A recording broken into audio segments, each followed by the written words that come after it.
1.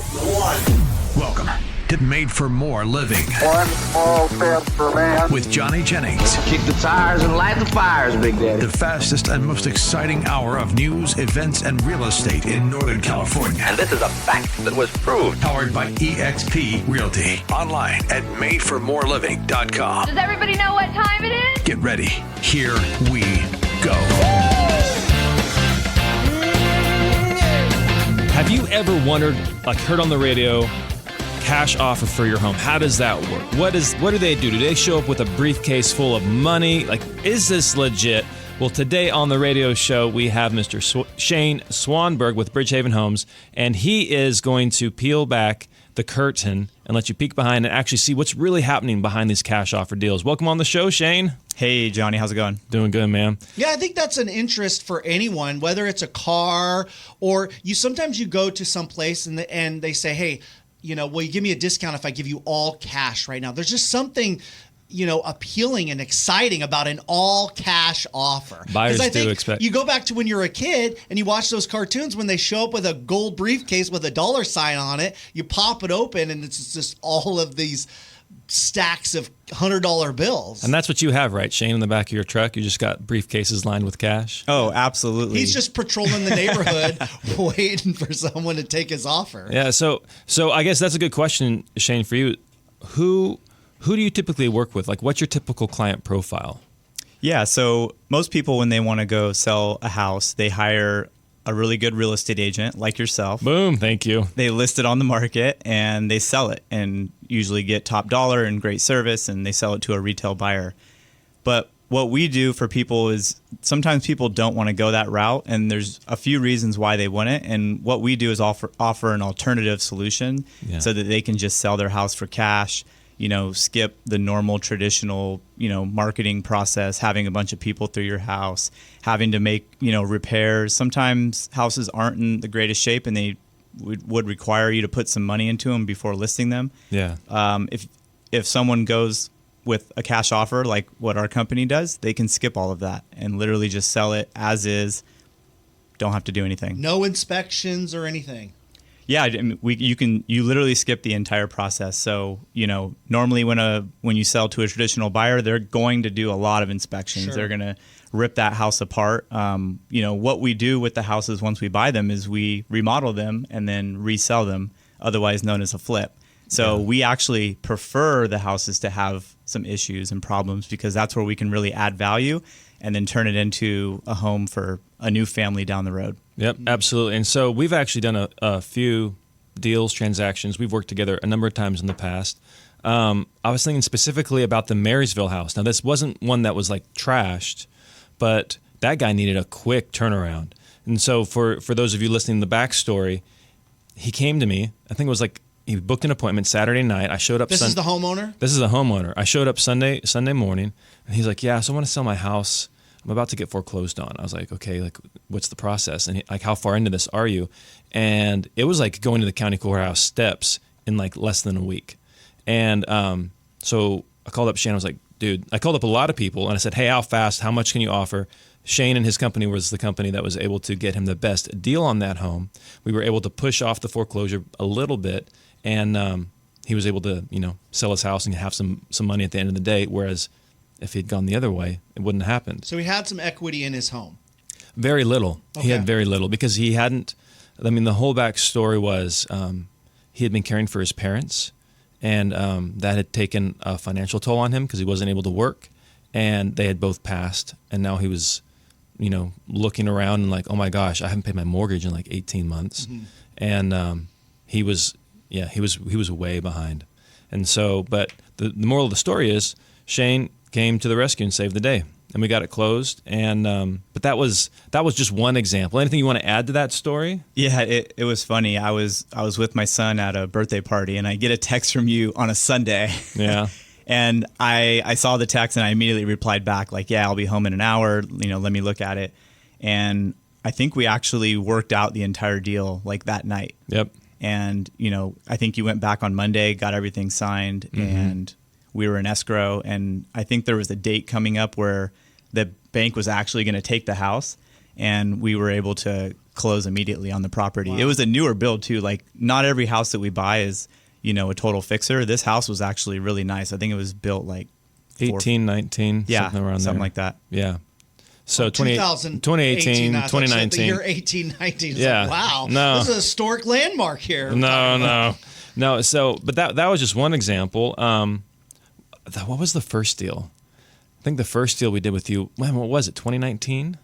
Yeah, 2019. It was in Del Paso Heights.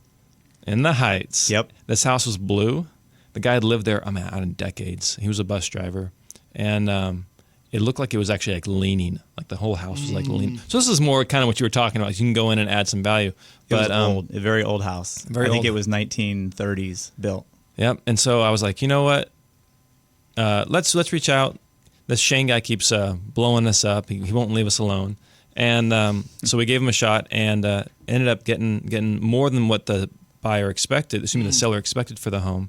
And then he ended up moving into, it was a super cool story because he ended up moving into a house in, I can't remember if it was Antelope or Citrus Heights, but all he wanted his entire life was to have a pool. And so he was able to not have to worry about fixing up the home, deal with showings. He had two large dogs, taking care of them. He was able to then move into his house in Citrus Heights with a pool. And Valerie remembered, because Valerie helped him buy the house, Valerie showed up and they had a bunch of Modelos and stuff, and all his buddies were hanging out and they were just lounging in the pool. And it was cool. He finally was able to achieve ownership of a pool. So what did you guys do with the home that you bought?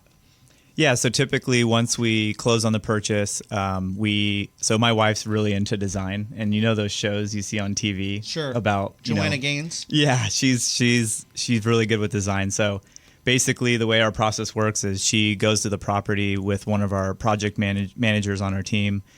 They spend 3 or 4 hours, like literally visioning what the house could be at its highest and best potential, and they write up a scope of work, and then from there, the project managers get contractors involved. They start remodeling the house, and then they turn it into something beautiful for a new family to move into. And because it was built in the 30s, are there anything that you have to maintain and conserve in a property like that?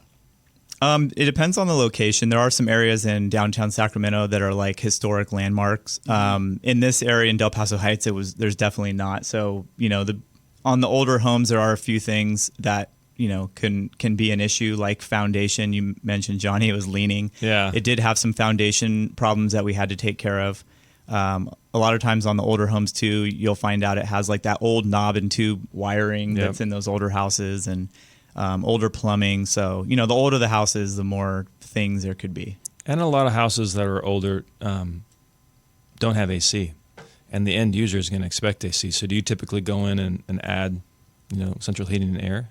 Yeah, buyers these days, especially here in the Valley, when we've had record temperatures over 100 and 110 degrees, everyone expects at any price point, a full HVAC system. So we always add that. Yep. So that was that deal. What was your first ever deal? That was our first one together. Do you remember your first? Yeah, I do remember my first. So I started the company in December of 2017. I'll never forget, because that was the month my son was born. Wow. And I started out. So you had a son, and you're like, hey, this is easy. Why don't I start a company too? No, there's more of a backstory to that. Actually, my wife's parents heard a radio ad about flipping houses in your local neighborhood. Okay. And they had ended up signing up for that. And then, long story short, they were able to bring my wife and I with us to that seminar. I had no real estate background. My wife didn't either. And we decided to go for it because we were young and we wanted to learn about real estate, and it sounded cool.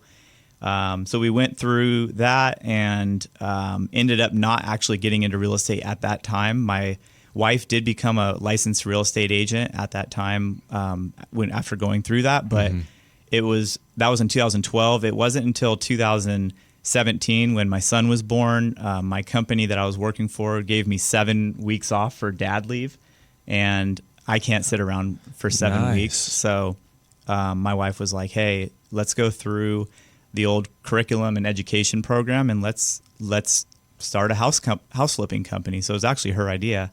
Wow. And so you mentioned the first deal that I've ever done. I have a little bit of a banking background. I'd worked at a bank in the past, And my first deal, I was calling people that were behind on their mortgage payments. And this lady I had talked to on the phone, she's like, sure, come on over, see if you can help me out. She was actually upside down. So what that means is when you owe more on the house than it's actually worth. So we had to do a short sale in order to buy the house. So because of my banking background, I was able to put together a short sale package for the bank and submit everything in. We waited. They kept asking for more documents. And then finally they said, you know what? Your short sale package is declined. The house is going to auction tomorrow. And I was like, man, I really want to help this lady. We spent a lot of time together. She was kind of in a rough spot. So I had sold my first house I ever bought right before that and had cashed out some of that equity. So I literally showed up to the auction with my life savings in cashier's checks on the courthouse steps. I was pretty intimidated. There was a lot of very experienced auction buyers there. You know, they all had their headphones in. They were talking to someone, you know, and there's probably 15 other people there. And I was waiting for this house to come up on the auction block. And finally it came up and my palms got really sweaty and I was starting to shake a little bit. And they had the starting bid and I was kind of letting everyone else bid. I had never been to an auction before, so I had no clue like how to do it. I kind of just knew like what my number was going to be. So long story short, it got bid up and then I noticed they were like going once, going twice. And then I raised my card up and made my bid. And then as soon as I did that, the bidding stopped. No one else did it. And I'm like, oh, crap. Did I make a mistake? Did I overpay? Did you overpay? Yeah. So long story short, going once, going twice, sold. I ended up buying it. I gave them my cashier's checks and they just gave me a piece of paper and I walked out of there and I'm like, this is crazy. Like I just gave my life savings away and I have a piece of paper and I don't even know how this works. But I drove to the lady's house. I knocked on the door and I said, hey, I got bad news and good news. Bad news is that the house sold and you no longer are the owner. But the good news is I was the one that bought it. So I told her, I said, hey, you know, now that I've actually been able to purchase the home, you can start looking for a new place to move to. I actually told her I would pay for her security deposit. She ended up finding a new rental. I gave her like 3 or 4 weeks. She ended up finding a new rental like within 5 days. Nice. I submitted the deposit on the rental for her. She moved into the new rental. And then I took possession and then we flipped it.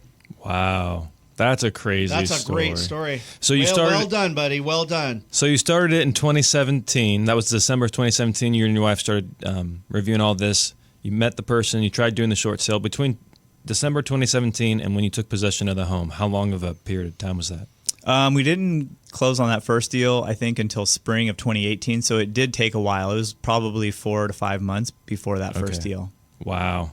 That's awesome. So in your first year, how many, like your first 12-month period, how many deals did you do? We did 7 deals in 2018. Wow. So right after That's that cool. first one happened, like the second and third hit. And then my dad leave was up and I was back to work, but they went all virtual at that point. So I was kind of, oh my gosh, you know, it's all working out. There you go. I know we're on the radio, but you know, I was kind of working both jobs, you know, burning the candle at both ends. But they actually ended up removing the sales team completely from my company, and they ended up offering me a severance package, or I had to move to Texas. So it all worked out like it was supposed to. I took the severance package and then never looked back since. Dude, very similar start to my start in real estate. I was burning the candle at both ends, and then there were layoffs, and then they were offering a severance package. And I technically wasn't going to get laid off, but I went to my boss, and I said, hey, if me leaving is going to save somebody else's job, I'll take the severance and I'll walk away, because I was planning to leave in the next 6 to 12 months anyways. He came back to me, a couple of days later. He's like, Johnny, this is whose job you're going to save. And so I was like, all right, oh, isn't that cool? Let's punch out. And so I punched out and used the severance package as part of the savings to move up here and start selling homes up here. Love and that that. guy is still with the company. He is still employed by the company. Go. Win-win-win situation. Yep. Love that. And when we come back, we will be talking about other cash buyers and how you should know, like how you can tell if a cash offer is right for you. This is Made for More Living with Johnny Jennings, powered by eXp Realty. Online at madeformoreliving.com. Going to keep it short here because it should be pretty obvious. When it comes to selling your home, you expect more, right? Well, get more with Johnny Jennings and the Tom Daves team with Made for More Realty, brokered by EXP. They sell homes 27% faster, guys, than everyone else on the market, and for an average of 3% higher purchase price. So if you want more for your home, again, reach out to Johnny Jennings and the Tom Daves team with Made for More Realty, brokered by EXP. Just Google Made for More Realty today and get more for your home. License number 581837. Buying houses cash. Is it as easy? Is it as fun as they make it look on television? Today on the radio show, we have Shane Swanberg with Bridgehaven Loans. And in the previous segment, we were talking about your first deal, but then Matt had all these questions. And we're like, hey, can we ask you these questions? So essentially, what were some of the things you wanted to ask him? Well, so you were out looking for homeowners who were behind in their mortgage payments, right? You found this lady in Del Paso Heights. She was behind. You met with her, and you tried this short sale process. That didn't work out. The home went to auction. And how much did you bid on that home at auction? So I had to look it up at the break, but it was $207,400. What was the bid prior to that? Do you remember? Yeah, I remember because the $400, that was a big part of it. So it got to 207, and then there's a 207.1, a 207.2, 207.3, and then I threw in the 207.4, and that's when everyone else froze. Wow. Because I've heard, let's give one to the newbie. Well, I've heard sometimes they do that on the auctions. Like all the experienced guys will be like, we'll bid it up, and then we'll see if he goes for it and let him choke. So they bid it up just by $100? At the very end. It started lower than that. But so, all right. So you win the bid. You go share the good news with the resident. Hey, we're going to help you out. We're going to give you some time to find a new place. We're even going to give you some money for a deposit for your rental. Then you decide, all right, now the work begins. Tell us about the flip and all the work you had to put into it. Well, this was the first one, so I didn't know what I didn't know. But it wasn't in terrible shape. It did need a new paint job on the exterior and the interior. It needed some new floors. We put some new carpet in the bedrooms. The kitchen cabinets, this was our first one, so we were, trying to save on the budget. So we actually had refinished the cabinets. We just painted them white. And then the bathrooms, we did new toilets and new vanities, and we were able to save the shower surrounds. So is this you and your wife going to the Home Depot and doing this project, or did you hire a contractor to do this stuff? So we kind of made a list of what we wanted to do, and then we found a contractor, hired him, and he actually bid to do the entire job for us. So that's how we got it done. Which cost what? I think we spent $19,000. On the flip. Yeah, which you could never do that nowadays. So you got in for 207.4, and then put 19 grand into it. How much did you end up making, like after closing costs and everything? So roughly, I looked it up. Looks like we listed it for $259,900, and then it ended up selling at $260. So someone gave us $100 over, and I remember our profit on the deal was $8,500. How did that How'd feel, you feel? though? Yeah. Did you feel like, oh my gosh, all right, this could work out? Or did you feel like, oh my gosh, that was not worth it? That was not worth it. It was total proof of concept, so I was okay with it. Honestly, if I would have broke even, it would have felt good just getting the education from that first one. Sure, because you hadn't left your job yet, so you still had income from that, right? I did, yeah. And right after this one, we had 2 other deals that we got into contract to purchase. So everything was kind of coming together, and this was like that first piece of confidence that we needed to really keep it going. So you made $8,500 on the first one. What'd you make on the second one? Second one was like mid-20s, like 23, 24,000. Okay. Typically in this business, like, the margins are low, but you're talking, 6 to 9% margins. So that mid-20s would be more of a reasonable type profit on that. And then you felt really good after that one, right? Yeah, and then, with that first year, we ended up doing 7 house flips. And then the next year, I think we did 10. And then each year since then, we've just been growing the business, starting to add employees, and just kind of getting better at what we do and our services that we offer. Is it like what it looks like on TV? You watch all these shows like The Gains and all these flip this, flip that. Is it what it appears to be on television? No. It never is. What are we misled to believe? What's the reality of it compared to the television show? I mean, they're doing those TV shows for entertainment purposes, but there's a lot of things that come up on the properties that you never think of, and it's also like not the fun part. Like there's a lot of hiring and bookkeeping and all the businessy type stuff. Yeah. But if they made a show with all of that, that wouldn't be fun to watch. No, I'd watch that show. Yeah, but I'd be one of like 5 people. Yeah. So so now fast forward, are you mentioned you cashed out your life savings on that first deal. Are you using primarily your own funds, or do you have like lines of credit, or how does that work in terms of like speed of taking down these deals? Yeah, so we're a cash buyer, so the capital piece is really important. So there's 3 things that we do. We have a good amount of cash to be able to buy homes, and then we also have lines of credit available that we can pull from in order to buy homes, and then we also have private investors, which friends, family, people I've met that want to earn a double-digit return on their investment.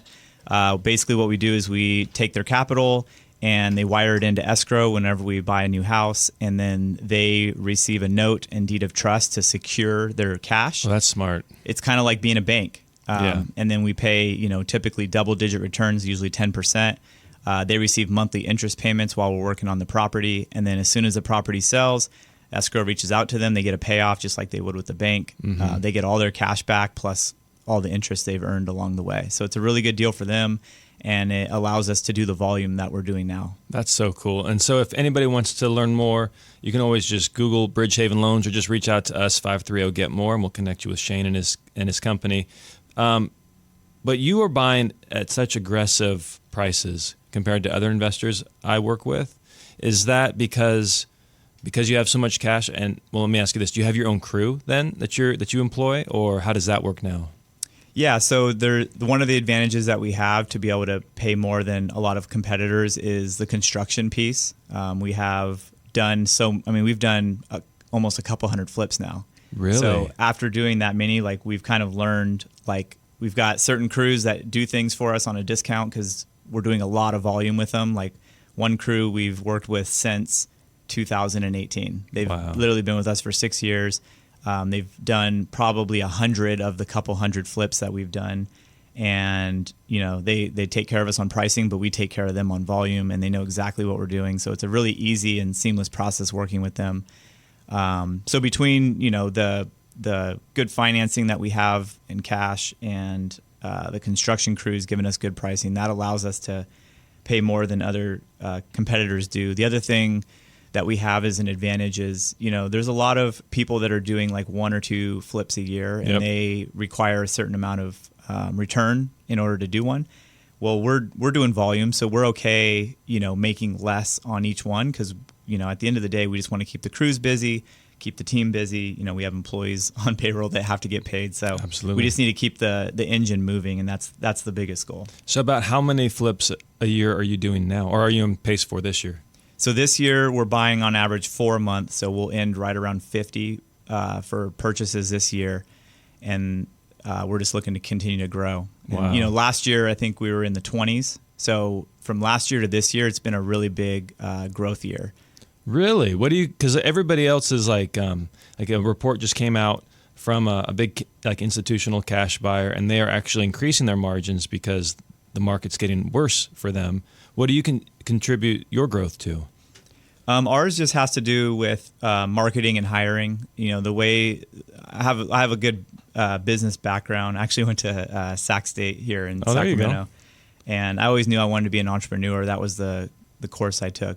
But honestly, you just learn from experience. And then I also am a big proponent of joining mastermind groups. Mastermind groups, being around others that are doing what you do, and even on a larger scale, they teach you what to do. But growing the team is definitely, the first 4 or 5 years, it was just my wife and I doing everything. Mm-hmm. And I remember there was one point where we had 8 houses at one time, and I was managing all of them. And, people were still calling us to try to get bids to come buy their houses. But we had so many projects going, there wasn't enough hours in the day for my wife and I to be able to do everything. So we brought on our first employee, then brought on a second employee. And then from last year to this year, we went from 4 employees to 8 employees. Wow. So we've doubled our team size, and then, spending more money on marketing to get it out there. I mean, people don't know that we exist, right? Yeah. Unless they hear about it. So yeah, now people, they go to our website, bridgehavenhomes.com. They can call us and reach out, and we can get anyone who needs help with a cash offer. Absolutely. And so for those people who are wanting a cash offer, like oftentimes I show up in a person's house and like, hey, I want a cash offer. And I'm like, well, this house is gorgeous. Like you realize you're not going to, like the cash offer option is going to be less because they're going to buy the house, they're going to fix it up, or they're just going to do some minor stuff and not do a whole lot of repairs and then sell it. And they're a for-profit company. But some people want that option. So like who is your typical buyer or your client? Yeah, I mean, there are times where, I'll walk into a property and the house is nice. And I'll be honest with people. I'll say, hey, I can make you a cash offer and buy your property, but honestly, your house is in pretty good shape. Like, why don't you want to just hire a real estate agent like yourself and sell it? Because, I'll tell people that up front. I don't want to do any, this is only a good service for certain people that really actually need it. But, everyone's different. And sometimes there's situations where even if you have a nice house, they just want the ease of a cash offer. There was a property that we actually just bought last month in East Sacramento, and the property, we met with the seller. It was actually a newer house. It was built in 2021. This lady took amazing care of her house. Like I walked in, took my shoes off, like, no shoes in the house. Oh man, when I think of walking into a cash offer house, I would be keeping my shoes on. But this is how nice that house was. Yeah, it's like you have basically a new construction house. Like, wow. Why don't you want to sell it with an agent? Like, I can connect you with an agent and you can sell it. And she's like, honestly, I have a business opportunity and I'm moving out of state.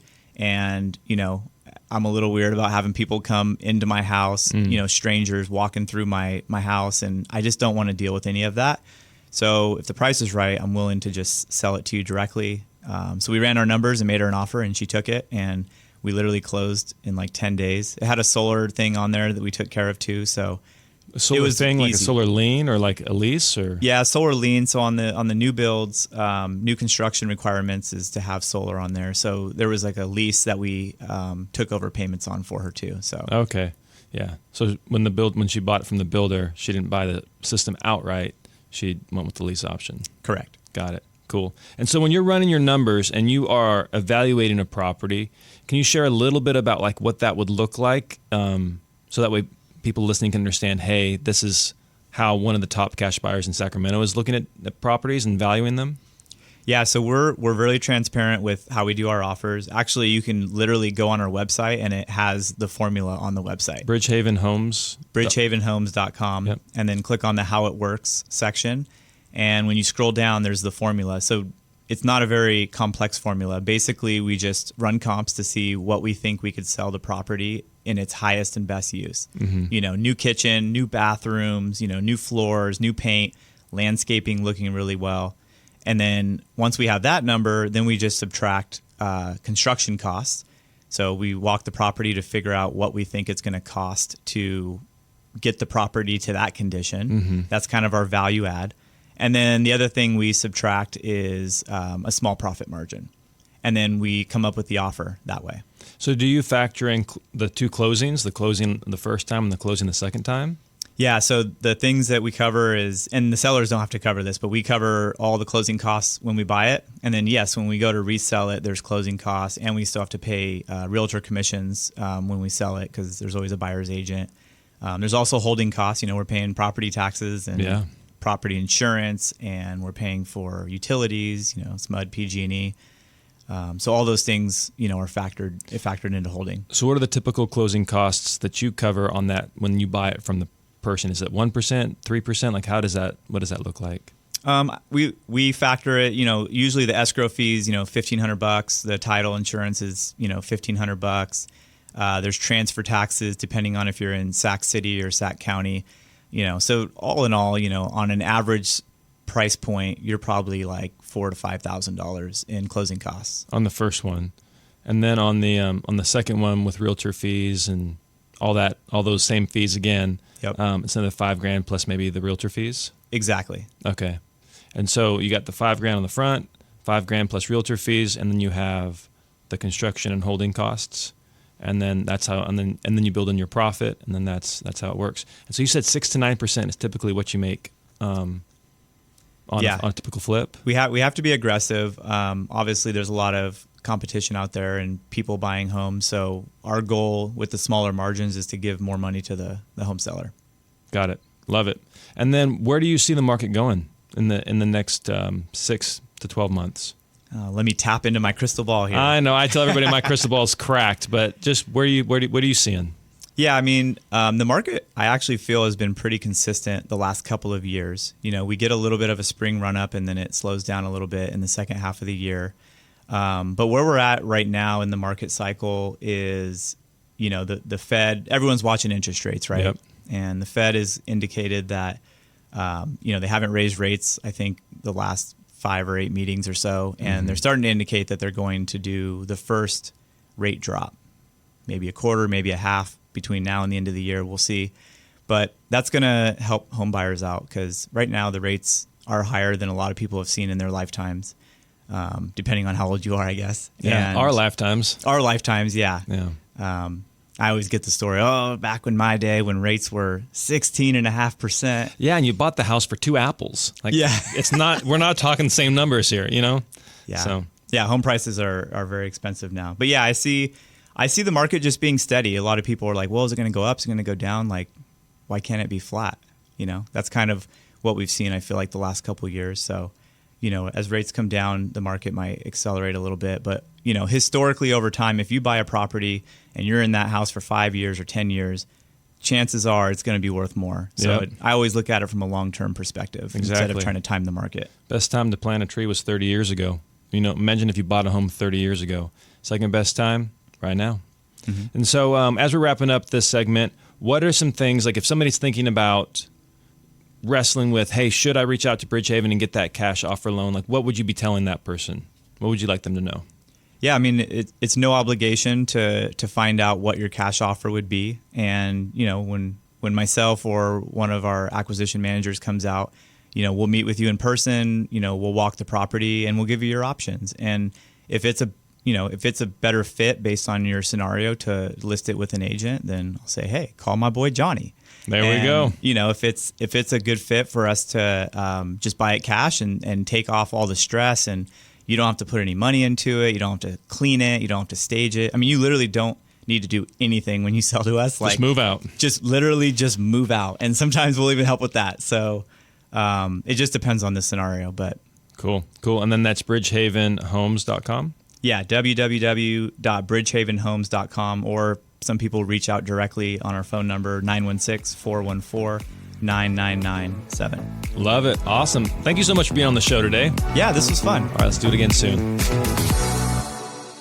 How do they do it? How do they have more 5-star Google reviews than everyone else in our area? How have they been voted #1 team in Roseville for the past 3 years? Well, you want to know why? It's because they get more for your home. With Johnny Jennings and the Tom Daves team, Made for More Realty, brokered by EXP, you can't go wrong. They sell homes 27% faster than everyone else on the market, and on average for a 3% higher purchase price. You can trust them. We sure do. Just Google Made for More Realty today and get more for your home. License number 581837. This is Made for More Living with Johnny Jennings, powered by EXP Realty. Online at madeformoreliving.com. This is a realtor's dream scenario. These do not come around often, but when they do, oh my goodness, it's like a kid on Christmas. It is so thankful. And what happened? So some context here. I'm a big advocate with agents on our team. Always show up. Always show up. Always take the listing. Always be willing to work with somebody, because at the end of the day, we don't know what that home's really going to sell for. I don't care if you've been doing this 1 year, 1 decade. You really don't know what that home's value is, because it's really determined on what that buyer is willing to pay. Right. And so some people are like, well, you can get an appraisal. We can base it off comps. Great. What if they come in with cash? then then you don't need an appraisal. And what if they don't care about the comps? Like, what if they just want to live in that home because it used to be their home as a like they grew up there? Right. Or what if they want to live there because grandma lives nearby? Or what if grandma wants to live in that home because her grandchildren live nearby? Good point. How do you put a price on that? Yeah. Right. And so the value is in the hands of the holder. Or the beauty's in the eye of the holder. go. The value's in the hands somewhere. of the person with money. Yeah, with cash. With that golden briefcase. So, anyways, what happened is this home seller reached out. He'd heard us on the radio and he'd heard great things, and so he called us and he's like, "Hey, I want to sell my home, and I'm pulling comps, and this house is worth like multiple millions of dollars. It's a beautiful house, and so Tom Daves and I show up and we meet with them, and he says, "Hey, we've met with multiple other people, but we feel that you're the best fit for us. You have the great marketing plan. You have the Bay Area buyers. You guys have a great reputation in the community. I'm going with you." So like, cool. And then the next, we got the photos, we got the 3D tour, we had all the marketing package put together for him. And before we went live, we said, "Hey, we just have to confirm this is the price that multiple appraisers have said." So you had not discussed that initially of what the home was going to sell for. We did. Little bit. We did. And we said, "Hey, you know what?" Because he had some things he was working on, so we weren't exactly sure when he was going to go on the market. Mm-hmm. So he said, "Hey, when we get closer, we'll pull some additional comps. We'll look at what's going on." There were some pending sales that might have in fact impacted the value of his home. Mm-hmm. And so we said, "Hey, once we get closer, we'll dial in that value." And we thought we were on the same page. Turns out we were not. I thought the home was worth, and what the appraisers were telling us is that the home would appraise for much less than what he wanted to go on market on. Sure. But we said, "Hey, you know what? It's your house, your rules. We'll try it out." Because this is like a one-of-a-kind property. So how much more was he wanting to sell it than you thought it was Hundreds of thousands of dollars. Like a percentage-wise? Maybe 5%? Or less than that? Oh, man, I'm not good with the percentages. Not at these numbers. Okay, so let's just keep it that. Hundreds of thousands of dollars more he wanted for the home than you thought it was worth based on the comps and the appraisal. 9%. He wanted to sell the home 9% more than you had it appraised for. Yeah, multiple. It wasn't just me. And then so it sat on the market for a week, sat on the market for 2 weeks. What did you say to him? You like, "Hey, we're going to give this a try. It's your home." So we're very honest. We're like, "Hey, here's what the comps are saying. Here's what the appraisers are saying. This is the data we have. This is our recommendation. And right. This is how we'd like to proceed." And he's like, "Yeah." Did you see the swing in the backyard though?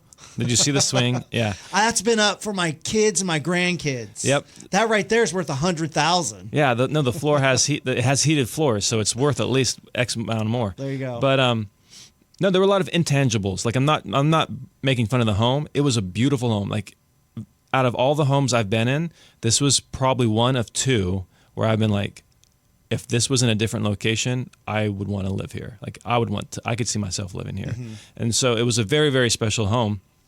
And so he's like, I'm gonna list it at this, and already I think that's too low. My neighbors are gonna hate me for listing it at that. And I'm like, What do you mean your neighbors are gonna hate you? This is gonna be the highest priced home that's sold in here, like in ever. Like, what do you mean they're gonna hate you? And so, anyways, long story short, we ended up getting an offer on the home. And for the price he wanted? For the price for a little bit more. Because they wanted to throw in some other stuff. Okay. So there weren't any competing offers, but they wanted some other add-ins like furniture and stuff like that? Yeah, so a lot of the luxury homes, not a lot, but many of them, they'll buy the homes with everything included. Oh, wow. And so it's just like move-in ready. They like the way it looks. They don't want anything to change. They're buying it like that. And so we get in the escrow process, and turns out there's a lot of major things, things that are wrong and that could potentially be wrong with the property. And the agent on the other side was totally against her client even buying this home. She's like, "He's overpaying for this house. He should not be doing this." But the buyer wanted it, and the buyer was paying cash. So appraisal wasn't an issue. There was no issue with the home. So the moral of the story was, if the buyer wants it and has the means, like that deal is going through. Yeah. There's another deal we're working on, similar situation. The seller, and what's interesting about this situation is the seller didn't even want to sell. Life circumstances were forcing him to sell, but he didn't want to sell. Oh, gotcha. And so he was putting up all these roadblocks to how it felt like for us, the agents and the buyer, to prevent the sale. Similar situation. We opened contract on another home. The seller does not want to sell. He does not. But life is dealt him a hand, and he's playing the hand he's been dealt. But golly, that house is also, it's a luxury home, one of a kind, specific community, and that buyer came up almost $80,000 off of, and that house. There's going to set a record for a sales price in that community. So our marketing was working. We were getting in front of the right people, but they're coming in and they're basically paying cash for the home. There's not going to be appraisal. So if that buyer wants the home, they're gonna do whatever they have to make it happen. It's true, because a home, a lot of times, especially if you're in the business, right, and you're dealing with numbers and cents on a regular basis, sometimes, and I'm not saying you do this, sometimes we forget that this is more than just wood and nails and a concrete slab. Yeah. This is somebody's home, and oftentimes you can't put a price on that. Yep. Obviously they're going to work within their means, but some things, like you say, are intangibles. Almost, you could just say the entire home is an intangible. Yeah. This is where you're going to live. This is where you're going to create memories. And that's why we say always show up. Always list the home. Always swing the bat, because you really don't know with absolute 100% certainty what that home is going to sell for. Right. Now, do the homes, on average, if you averaged it out over all the houses we've sold, I'm about plus or minus 1%. Right, in terms of what the value I give the home. That's a pretty tight margin from what the person ends up paying for the home. So I'm very confident when I come to somebody and say, hey, this is what I think the home's going to sell for.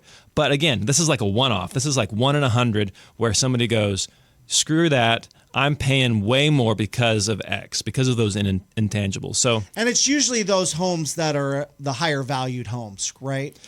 Most often. Yeah. That are the outliers. Yeah, the outlier, yeah. Because it's those that have the cash, that have the money, and they're willing to pay whatever. They have to have the willing resources. to pay over because they want those intangibles, and they have a vision of what they want their home to be. Exactly. So what's the lesson out of all of that? It's show up. Is that what you're saying? I'm saying show up and listen to the market, right? So if the home had been on the market longer, we would have started doing price adjustments. Because you may have, if you're thinking about selling your house and you think it's worth X because of these intangibles, okay, great. We'll try that. But if you're 10, 15, 21 days into the market and the market's speaking to you and it's telling you, no, we've shown your house to thousands of people. We've called hundreds of people. People have had the opportunity. They've seen the home and they've said, no, I don't care about your intangibles. It's worth less. I know, but coming it from the side of the seller, they have their fingers crossed that there's that one person out there, and I'm just gonna wait and wait and wait on that one person that I know is out there that's gonna see the value in the home that I do. And if you wait long enough, eventually the market will appreciate to where you're correct. Just hold on for 5 or 10 years, and yes, we'll get there. Well, yeah. So actually, another thing that you can do, and we'll cover this when we come back, but how do you get homes to sell for over list price? So that way it keeps you in the driver's seat. And we have a story about how we did that recently with some home sellers moving out of state.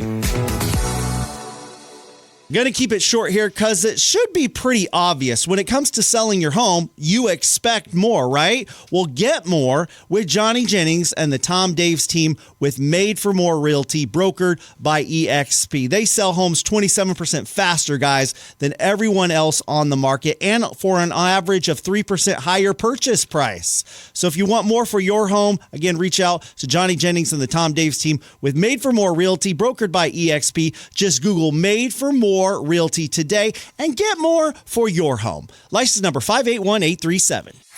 This is Made for More Living with Johnny Jennings, powered by EXP Realty. Online at madeformoreliving.com. Consumer Affairs recently came out with their list of best states to move to and worst states to move to. You saw that, right, Matt? Yeah, absolutely. I was surprised where California lies on that list. Yeah, so let's not give that one up just yet. But I will say, because I'm not shy about people moving to Texas, that it is not as wonderful as they made it out to be. Right. It was ranked the number 3 worst state. So it wasn't the worst state, but it was on the podium. They got a bronze. Yeah, and that's based on affordability, economy, but also education and health and quality of life and safety. So maybe it does rank higher in certain things like affordability or economy, although things are changing because Yeah. more and more Californians are moving there. So it's not as affordable as it once used to be.